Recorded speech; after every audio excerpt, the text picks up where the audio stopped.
Oui. J'ai produit une étude. J'ai produit une étude afin de savoir. Je voulais savoir un peu les conséquences des changements climatiques du pont du Buc à Chicoutimi. Puis j'ai réalisé que c'est un monstre polluant. Vous savez, on parle de faire un autre pont à Saguenay, mais le problème, c'est pas le fait que finalement, il y a déjà trop de voitures sur nos routes.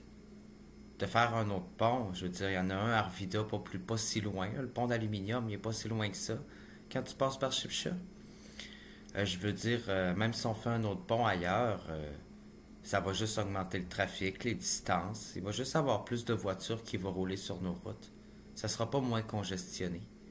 La solution, c'est pas de réduire la place de l'automobile sur nos routes pour décongestionner notre pont et nos routes, justement. Ce serait pas de donner plus de place au transport en commun. Tu sais, il y en a un autre pont. On a un deuxième pont à Chicoutimi.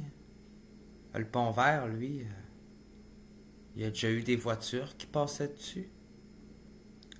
Pourquoi qu'il n'y aurait pas un train, un tramway qui passerait dessus, tiens? Pourquoi que le transport en commun pourrait pas passer sur le petit pont vert? Pourquoi qu'on n'agrandirait pas le pont du Buc pour faire passer le transport en commun? Un transport moderne puis structurant.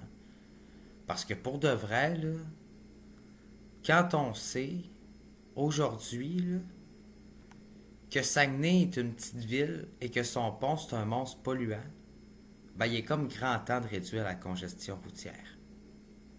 Puis de donner beaucoup moins de place à l'automobile, puis plus au transport en commun. Parce que selon mes calculs, c'est 12 millions de tonnes de CO2 par année que produit le pont du Buc. En termes de masse, là, c'est presque 36 fois l'Empire State Building. Donc si on fait un calcul, là, le pont du Buc produit chaque année l'équivalent de 36 Empire State Building en termes de carbone, en termes de concentration de carbone par kilomètre carré. Faire un autre pont à Saguenay, ça serait juste carrément de la folie. Ce serait la pire idée au monde, là. Je veux dire, quand on sait aujourd'hui que le pont du Buc qui relie la rive sud et nord de Saguenay, ben c'est une bombe à GES. C'est une bombe, carrément une bombe à GES à lui tout seul, là.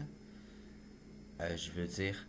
Puis ça, c'est juste pour 500 mètres d'un réseau routier. C'est juste pour un pont. C'est juste pour les 500 mètres d'un pont, là. Ça fait qu'imaginez-vous l'ensemble du réseau routier de la ville.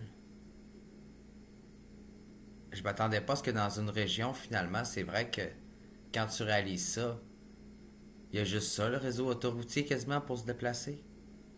Fait que l'automobile est deux fois plus, pas mal plus utilisé à Saguenay. Il y a encore plus de gens qui ont des automobiles.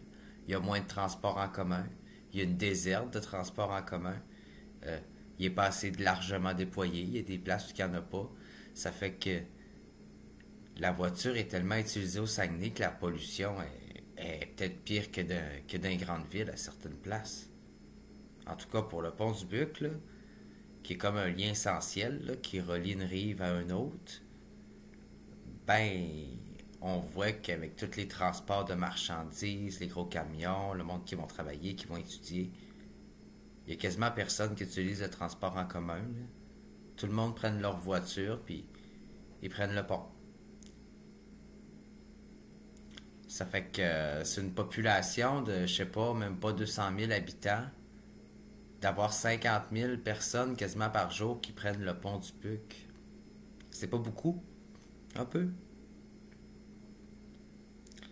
Je veux dire, il y a toujours bien juste 148 000 habitants et plus autour du pont du Buc, là, puis les environs. 50 000 voitures par jour qui passent sur le pont du Buc, là, ça fait 18 millions de voitures par année. Ouais. puis 18 millions de voitures par année, ben ça fait 12 millions de tonnes de CO2. Ouais. Pour une voiture qui consomme 5 litres par 100 km, ben on dit qu'elle va donc émettre environ 136 grammes de CO2 par kilomètre. Donc 0,132 kg grammes par voiture.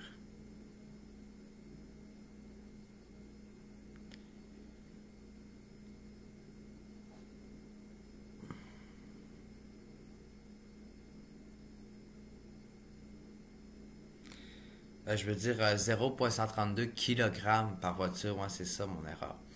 Donc là, dans le fond, ce que j'ai dû faire, c'est que j'ai dû faire un gros calcul là, avec le pont du Buc, puis je rentrerai pas dans mes calculs parce que c'est vraiment compliqué. Mais dans le fond, ce que je me suis rendu compte, c'est que le Saguenay déverse autant de CO2 dans l'atmosphère que ce que les États-Unis déverseraient en termes de plastique dans l'océan par année. Donc, dans le fond, chaque jour, on déverserait à peu près, dans le fond, là, facilement, là, je dirais facile 3 tonnes. 3 tonnes de CO2 par jour. Par mètre cube. Par kilomètre carré. Ça fait que pour les gens qui ne savent pas c'est quoi une tonne, ben c'est un gros bloc de béton. Là, fait que c'est comme 3 gros énormes blocs de béton qu'on déverse chaque jour dans l'atmosphère en termes de concentration de CO2 avec nos gaz d'échappement de nos voitures, en empruntant juste un côté de la rive jusqu'à l'autre du pont. Donc, c'est, c'est, c'est, c'est, ces tonnes, qu'est-ce que ça donne? Ben finalement, on se rend compte que si on fait un calcul par année, ça donne le chiffre que j'ai obtenu qui est 12 millions de tonnes. Je sais que ça semble énorme, là. Je m'attendais pas à un chiffre aussi gros, mais j'ai vérifié mon équation, j'ai vérifié mes chiffres, je pense qu'il n'y a pas d'erreur, là. Donc, 12 millions de tonnes. Juste pour vous donner une idée, ben l'Empire State Building, il pèse environ en termes de poids 331 000 tonnes. Ben, nous, au Saguenay, on libère 12 000 tonnes de CO2 dans l'atmosphère chaque année, là. Puis ces 12 000 tonnes de CO2-là qu'on prend juste en traversant le pont avec notre voiture, là, ben, à un moment donné, il va à quelque part sur la Terre, là. Il va dans l'atmosphère, il va dans l'eau, il va dans la terre, il va partout. Euh, Ça a des effets sur l'environnement. Donc, je réalise là, que ça n'a pas d'allure. Il y en a combien des petits ponts comme à Saguenay dans toutes les villes?